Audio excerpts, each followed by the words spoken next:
শুনছেন রবীন্দ্রনাথ ঠাকুরের পল্লী প্রকৃতি প্রবন্ধ গ্রন্থ থেকে পাঠ।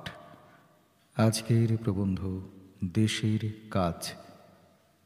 এটি শ্রীনিকেতনের বাৎসরিক উৎসবে কথিত হয়েছে।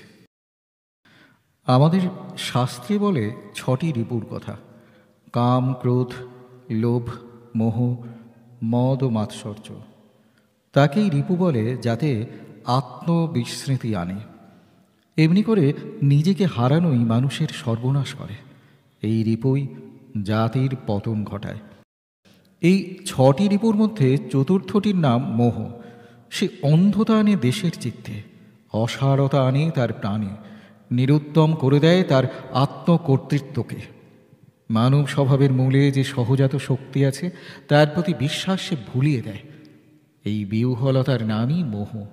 আর এই মোহেরই উল্টো হচ্ছে মদ, অহংকারের মত্ততা। মোহ আমাদের আত্মশক্তিতে বিস্মৃতি আনে। আমরা যা তার চেয়ে নিজেকে হীন করে দেখি। আর গর্ব সে আপনাকে অসত্যভাবে বড় করে তোলে। এই জগতে অনেক অভ্যুদয়শালী মহাজাতির পতন হয়েছে অহংকারে অন্ধ হয়ে। স্পর্ধার বেগে তারা সত্যের সীমা লঙ্ঘন করেছে। আমাদের মরণ কিন্তু উল্টো পথে। আমাদের আচ্ছন্ন করেছে অবসাদের কুয়াশায়। একটা অবসাদে সে আমাদের শক্তিকে ভুলিয়ে দিয়েছে। এককালে আমরা অনেক কর্ম করেছি, অনেক কীর্তি রেখেছি, সে কথা ইতিহাস জানে। তারপর কখন অন্ধকার ঘনিয়ে এলো ভারতবাসীর চিত্তে। আমাদের দেহে মনে অসারতা এনে দিলে। মনুষ্যত্বের গৌরব যে আমাদের অন্তর্নিহিত, সেটাকে রক্ষা করবার জন্যে যে আমাদের প্রাণপণ করতে হবে, সে আমাদের মনে রইল না। একেই বলে মোহ। এই মোহে আমরা নিজের মরার পথ বাধামুক্ত করেছি। তারপর যাদের আত্মম্ভরিতা প্রবল, আমাদের মার আসছে তাদেরই হাত দিয়ে। আজ বলতে এসেছি, আত্মাকে অবমানিত করে রাখা আর চলবে না। আমরা বলতে এসেছি যে আজ আমরা নিজের দায়িত্ব নিজে গ্রহণ করলাম। একদিন সেই দায়িত্ব নিয়েছিলেন, আত্মশক্তিতে বিশ্বাস রক্ষা করেছিলেন। তখন জলাশয়ে জল ছিল, মাঠে শস্য ছিল, তখন পুরুষকার ছিল মনে। এখন সমস্ত দূর হয়েছে। আবার একবার নিজেকে নিজের দেশে ফিরিয়ে আনতে হবে। কোনো উপায় নেই এত বড় মিথ্যা কথা যেন না বলি। বাহির থেকে দেখলে তো দেখা যায় কিছু পরিমাণেও বেঁচে আছে। কিছু আগুনও যদি ছাই চাপা পড়ে থাকে, তাকে জাগিয়ে তোলা যায়। এ কথা যদি নিশ্চেষ্ট হয়ে স্বীকার না করি, তবে বুঝব এটাই মোহ, অর্থাৎ যা নয় তাই মনে করে বসা। একটা ঘটনা শুনেছি, হাঁটু জলে মানুষ ডুবে মরেছে ভয়ে। আচমকা সে মনে করেছিল পায়ের তলায় মাটি নেই। আমাদেরও সেই রকম মিথ্যে ভয় দূর করতে হবে। যেমনই হোক পায়ের তলায় খাড়া দাঁড়াবার জমি আছে, এই বিশ্বাস দৃঢ় করব। সেই আমাদের ব্রত। এখানে এসেছি সেই ব্রতের কথা ঘোষণা করতে, বাইরে থেকে উপকার করতে নয়, দয়া দেখিয়ে কিছু দান করবার জন্যে নয়। যে প্রাণস্রোত তার আপনার পুরাতন খাত ফেলে দূরে চলে গেছে, বাধামুক্ত করে তাকে ফিরিয়ে আনতে হবে। এসো একত্রে কাজ করি। সংব মানাংসি সংব্রতা সমাকুতীর্ণ মামসি অমি যে বিব্রতাস্তনু তান বহ সং নময়ামসি। এই ঐক্য যাতে স্থাপিত হয়, তারই জন্যে অক্লান্ত চেষ্টা চাই। ঘরে ঘরে কত বিরোধ, বিচ্ছিন্নতার রন্ধ্রে রন্ধ্রে আমাদের ঐশ্বর্যকে আমরা ধূলিস্খলিত করে দিয়েছি। সর্বনেশে ছিদ্রগুলোকে রোধ করতে হবে আপনার সব কিছু দিয়ে। আমরা পরবাসী। দেশে জন্মালেই দেশ আপন হয় না। যতক্ষণ দেশকে না জানি, যতক্ষণ তাকে নিজের শক্তিতে জয় না করি, ততক্ষণ সে দেশ আপনার নয়। আমরা এই দেশকে আপনি জয় করিনি। দেশে অনেক জড় পদার্থ আছে, আমরা তাদেরই প্রতিবেশী। দেশ যেমন এইসব বস্তুপিণ্ডের নয়, দেশ তেমনি আমাদেরও নয়। এই জড়ত্ব, একেই বলে মোহ। যে মহাভিভূত সেই তো চিরপ্রবাসী।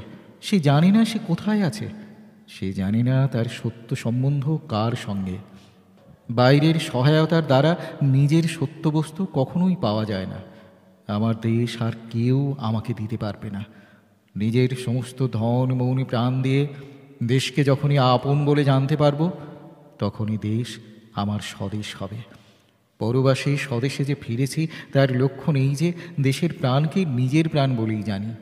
পাশেই প্রত্যক্ষ মরছে দেশের লোক রোগে উপবাসে, আর আমি পরের মতো সমস্ত দোষ চাপিয়ে মঞ্চের ওপর চড়ে দেশাত্মবোধের বাগ বিস্তার করছি। এত বড় অবাস্তব অপদার্থতা আর কিছুই হতে পারে না। রোগ পীড়িত এই বৎসরে এই সভায় আজ আমরা বিশেষ করে এই ঘোষণা করছি যে গ্রামে গ্রামে স্বাস্থ্য ফিরিয়ে আনতে হবে, অবিরোধে একব্রত সাধনার দ্বারা। রোগজীর্ণ শরীর কর্তব্য পালন করতে পারে না। এই ব্যাধি যেমন দারিদ্র্যের বাহন, তেমনি আবার দারিদ্র্যও ব্যাধিকে পালন করে। আজ নিকটবর্তী 12টি গ্রাম একত্র করে রোগের সঙ্গে যুদ্ধ করতে হবে। এই কাজে গ্রামবাসীর সচেষ্ট মন চাই। তারা যেন সবলে বলতে পারে, আমরা পারি, রোগ দূর আমাদের অসাধ্য নয়। যাদের মনের তেজ আছে তারা দুঃসাধ্য রোগকে নির্মূল করতে পেরেছে, ইতিহাসে তা দেখা গেল। আমাদের মনে রাখতে হবে, যারা নিজেদের রক্ষা করতে পারে না, দেবতা তাদের সহায়তা করেন না। দেবা দুর্বল ঘাতকা। দুর্বলতা অপরাধ, কেননা তা বহুল পরিমাণে আত্মকৃত, সম্পূর্ণ আকস্মিক নয়। দেবতা এই অপরাধ ক্ষমা করেন না। অনেক মার খেয়েছি দেবতার কাছে এই শিক্ষার অপেক্ষায়। চৈতন্যের দুটি পন্থা আছে। এক হচ্ছে মহাপুরুষদের মহাবাণী।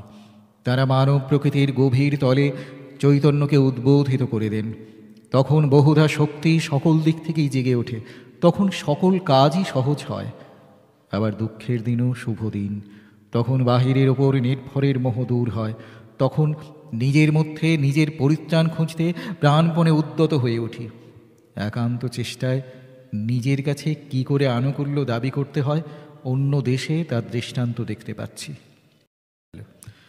ইংল্যান্ড আজ যখন দৈন্যের দ্বারা আক্রান্ত, তখন সে ঘোষণা করেছে দেশের লোকে যথাসাধ্য নিজের উৎপন্ন দ্রব্যই নিজেরা ব্যবহার করবে। পথে পথে ঘরে ঘরে এই ঘোষণা যে দেশজাত পণ্যদ্রব্যই আমাদের মুখ্য অবলম্বন।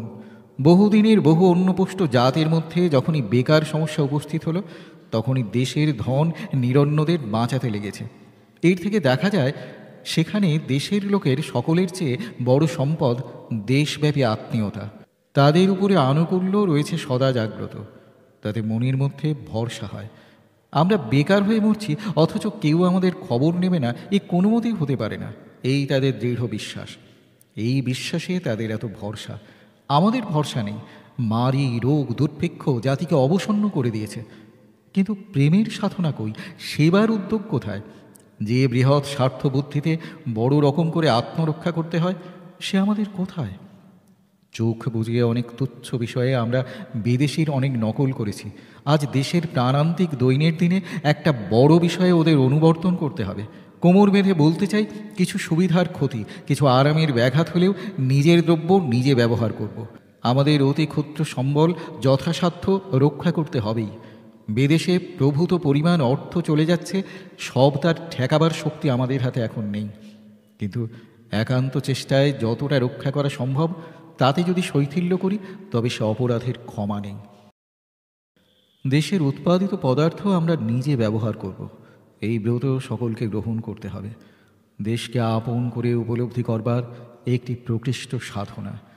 যথেষ্ট উদ্বৃত্ত অন্ন যদি আমাদের থাকতো, অন্তত এতটুকু যদি থাকতো যাতে দেশের অজ্ঞান দূর হয়, রোগ দূর হয়, দেশের জলকষ্ট, পথকষ্ট, বাসকষ্ট দূর হয়, দেশের স্ত্রীমারি, শিশুমারি দূর হতে পারত, তাহলে দেশের অভাবের দিকেই দেশকে এমন একান্তভাবে নিবিষ্ট হতে বলতুম না।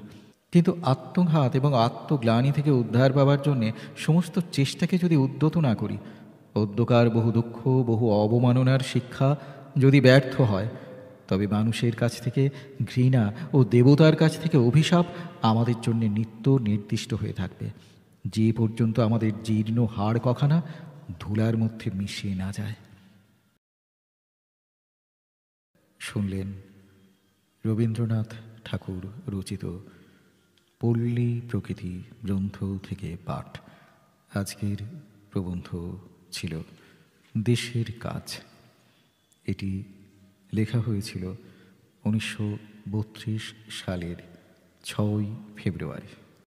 রবীন্দ্রনাথ ঠাকুরের প্রবন্ধ গ্রন্থগুলি থেকে বিভিন্ন প্রবন্ধের পাঠ শোনার জন্য অনুগ্রহ করে আমাদের এই চ্যানেলটি সাবস্ক্রাইব করুন এবং আপনার মূল্যবান মতামত জানান কমেন্ট বক্সের মাধ্যমে।